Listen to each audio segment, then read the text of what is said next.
जय गुरुदेव। मैं सुजीत धार्मिक ज्ञान A to Z में आपका स्वागत करता हूं। आज मैं स्वामी निखिलेश्वरानंद जी के उस घटना को आप लोगों के सामने रख रहा हूं। यह उस समय की बात है कि उस समय पक्षाघात या तपेदिक जिसको बीमारी हो जाती थी, समझ लीजिए उसकी मृत्यु तय थी।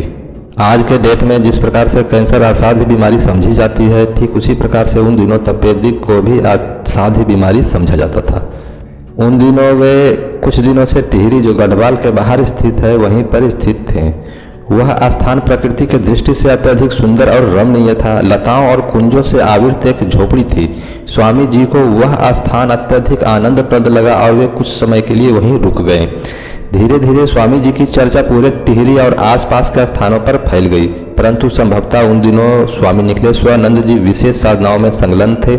अतः वे सिर्फ आधा घंटा के लिए झोपड़ी से बाहर निकलते थे और सभी को कड़े शब्दों में हिदायत दे रखे थे कि कोई भी झोपड़ी में न जाए और ना ही किसी को मिलने के लिए भेजें। रात्रि को भी उनकी साधना उसी झोपड़ी में आबाद गति से चलती रहती। उन दिनों टिहरी के शासक श्री विश्वनाथ जी थे, जो अत्यधिक कुशल प्रशासक माने जाते थे। वे राजवंश से संबंधित थे। उन्हें कई बार स्वामी जी से मिलने का प्रयत्न किया, परंतु कुछ संयोग ऐसा होता था कि मिलना ही संभव नहीं हो पा रहा था। इस उपक्रम में लगभग 1.5 महीने बीत गए। इनके जितने भी शिष्य थे देखते थे कि विश्वनाथ जी अपने साथ एक नित्य बग्घी में एक बालक को लेकर आते और बिना कुछ बताए स्वामी जी को ना पाकर वापस लौट जाते थे। सभी ने एक दिन सायंकाल इसी पर चर्चा गुरुदेव से की तो वे मुस्कुराए और चुप रहे, कुछ भी बताए नहीं।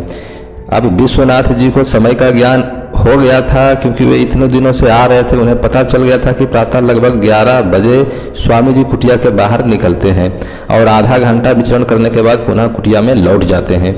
उनकी अगले दिन विश्वनाथ जी बग्घी में एक मरियल से युवक को लेकर ठीक 11 बजे उस कुटिया के बाहर पहुंच गए और संजोग से उसी समय स्वामी जी भी कुटिया से बाहर निकलकर स्वच्छ शिला पर आकर बैठ गए। तभी विश्वनाथ जी स्वामी जी के चरणों में गिर पड़े और उस मरियल से दुबले पतले लड़के का हाथ पकड़कर बोले, महाराज यह मेरा एकलौता और एकमात्र पुत्र है।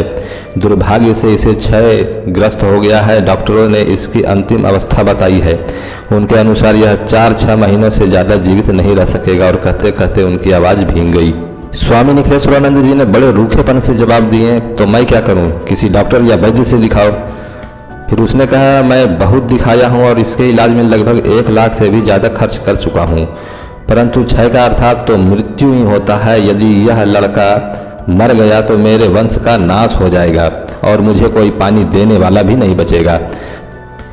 इस पर स्वामी जी कहते हैं, तूने जनताओं के ऊपर बहुत जुल्म ढाए है, तो उसका फल तुम्हें भोगना ही था। बेईमानी और मक्कारी से जितना धन तुमने इकट्ठा किया होगा वह सब इसकी बीमारी में खर्च हो जाएगा।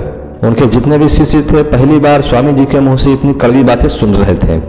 टिहरी में विश्वनाथ जी अत्यंत दबंग व्यक्तित्व माने जाते थे। उनसे साधारण प्रजा तो क्या, राजवंश के लोग भी थर्राते थे। वही विश्वनाथ इस समय मेमना बना हुआ सब कुछ सुन रहा था। फिर विश्वनाथ जी बोले, मैंने आपका नाम काफी सुना है। आप ही मेरे इस चिराग को बचा सकते हैं और आपको छोड़कर अब मैं कहाँ जा सकता हूँ। यह कहते कहते विश्वनाथ जी ने उस मरियल 21-22 साल के लड़के ने भी स्वामी जी के पैर कसकर पकड़ लिए। स्वामी जी ने थोड़ा बहुत प्रतिरोध किए, परंतु दोनों ने अंतिम की उम्मीद से उनके पैर पकड़ लिए थे। स्वामी जी ने कहा, अच्छा, और अपने पास पड़ी डंडी को जोर से उस लड़के की पीठ पर दे मारी। डंडा लगते ही लड़का चीखा और पलट कर रह गया। उसके मुंह से सफ़ेद झाग निकलने लगा। सभी वहाँ के लोग हतप्रभ थे। आधी पसली का यह लड़का इस चोट को शायद ही सहन कर पाए। झाग के बाद मुंह से खून आएगा और यह मृत्यु इसकी अब निश्चित है, ऐसा लोग सोच रहे थे।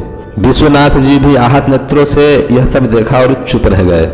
अभी भी उसके हाथ स्वामी जी के पैरों के पकड़े हुए थे। 2 क्षण बाद ही लड़के ने आंखें खोल दी, मुंह से झाग निकलना बंद हो गया। उस समय उसको लगभग 102 डिग्री बुखार था। उसका शरीर आग की तरह जल रहा था और सब ने उसे उठाकर बिठाने का प्रयत्न किया तो लगा वास्तव में यह शरीर ताप से जल रहा है। तभी स्वामी जी ने 2 क्षण उस लड़के की ओर देखा और कहा, चल उठ, उस पोखर में स्नान कर रहा।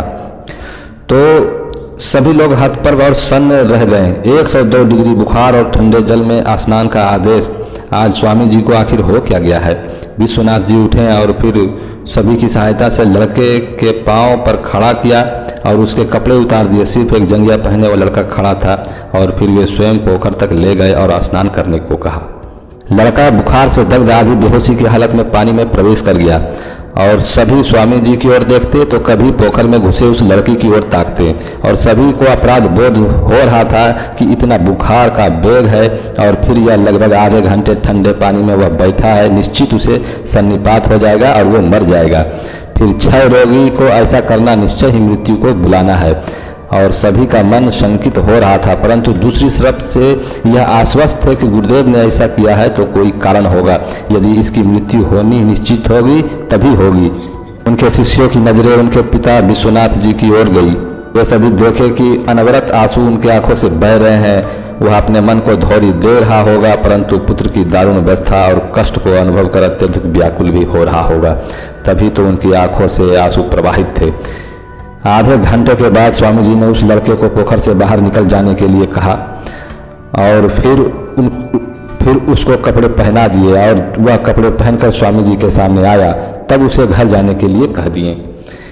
इसके तीसरे दिन विश्वनाथ जी पुनः उस लड़के को लेकर उपस्थित हुए। स्वामी जी तो उस समय कुटिया में थे और सभी ने देखा, आश्चर्य हुआ। और यह आश्चर्य यह सुनकर हुआ कि 6 महीने से जिसे बुखार बराबर आ रहा था 2 दिन से उसे बुखार नहीं आया है और वह अपने आप में पहले से ज़्यादा स्वस्थ अनुभव कर रहा है।